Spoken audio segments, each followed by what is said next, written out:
Hey everyone, long time no see. It feels like it's really only been like a week, but I've been trying to summon up the courage and energy to make this video for exactly that long. So here we are. Welcome to September. I read 5 books in the month of August, which is not as much as I normally read, but I did pass 100 books last month. Very exciting. And the ones that I did read were bangers, so now one of the reasons that my reading has gone down so much is because I discovered Animal Crossing and now I have a problem. But you know, I'm allowing myself to enjoy life's small pleasures in this trying time. With that out of the way, here we go. So the first book I read in the month of August was How Long Till Black Future Month by N.K. Jemisin. This is my first N.K. Jemisin book and it was stupendous. Very much a modern day Ursula K. Le Guin vibe. If you haven't read stuff by her, I know that she has this, I know she has a super popular YA novel that's been all over BookTube that I hadn't gotten a chance to read, but this short story collection slapped. And you do very seldom, if ever, see sci-fi that is centered around Black, Brown, and Indigenous peoples. So this is just fantastic and I highly recommend it. Next, I read Why I'm No Longer Talking to White People About Race by Rennie Edo Lodge. I gave this a 4 out of 5 stars. It was good. So I'd never actually read or heard anything about the history of British racism. I feel like that's pretty common. I don't know, we really don't think about the Brits and how they handle slavery and stuff. We more think of ooh, colonialism. But, you know, they got other issues. So this was super interesting to read.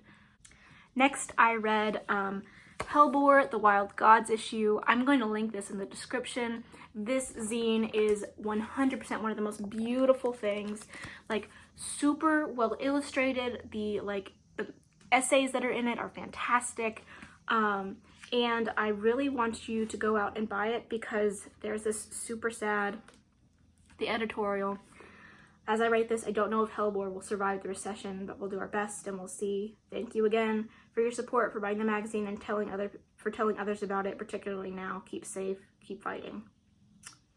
As David Southwell wrote in our first issue, reenchantment is resistance. So this is a super awesome zine that kind of covers a lot of academic essays, but they don't read very academically. They're super cool. And if you're interested at all in paganism or ancient ritual, this was amazing. I read this in one sitting and again, just to reiterate, the illustration, spectacular.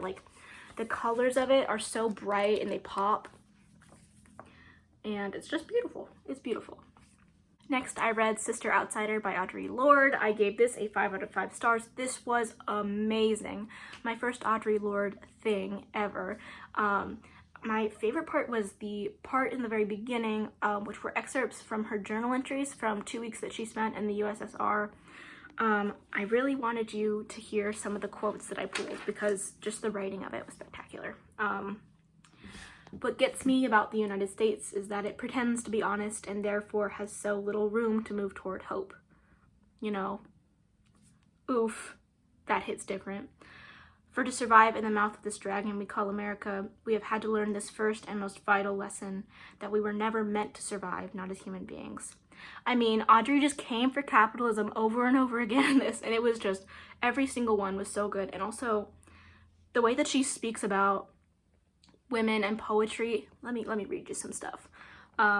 Within these deep places, each one of us holds an incredible reserve of creativity and power. The woman's place of power within each of us is neither white nor surface. It is dark, it is ancient, and it is deep. I'd be feeling some type of way. Poetry is not only dream and vision, it is the skeleton architecture of our lives. I mean, I want that tattooed across my forehead, bro. Amazing. And finally, women have survived as poets, and there are no new pains. We have felt them all already. That was my favorite line in this whole thing. Finally, I read Darling Rose Gold by Stephanie Roble. I gave this a 3 out of 5 stars. I don't know how I feel about this. This book is kind of fictionalizing what happens after the, okay, so it's based off of the Gypsy Rose Blanchard case, which was all over the news a couple years ago.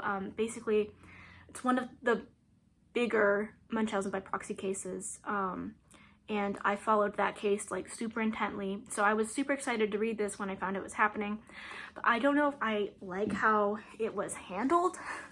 I don't know. It was kind of weird because this author really put a lot of emphasis on talking about the mother and her history of abuse, and then the way that, and she also made like the protagonist, who is the victim of the Munchausen by proxy case, like a not perfect person, and I definitely understand that that was done as a way to like create a non-black and white situation, because so much of the media treated the Gypsy Rose Blanchard case with that black and white thinking, and a lot of people really don't like Gypsy Rose Blanchard, but I don't know if I liked the way that I was left feeling after this book was over. I don't know, they really vilified both characters, and I hope it doesn't sound simplistic of me to say that I want someone to root for. I understand that this, like, the concept of this is super interesting, and that, like, to delve into these psyches is a big task.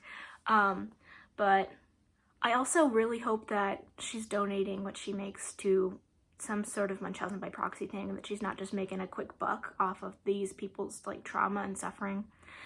I'll have to do more research about that, but I hope she's not just like bing bang boom, I'll take your, like, the worst thing that ever happens to you in your life and I'm gonna make some money off of it, you know?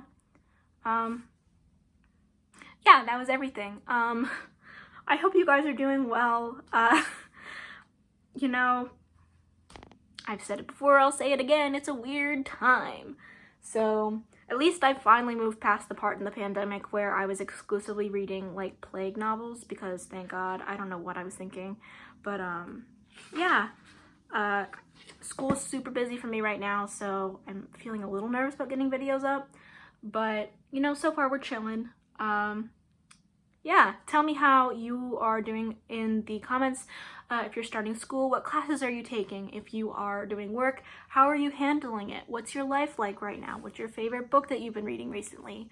That is all I have for you today. Like, comment, subscribe, and I'll see you very soon. Bye.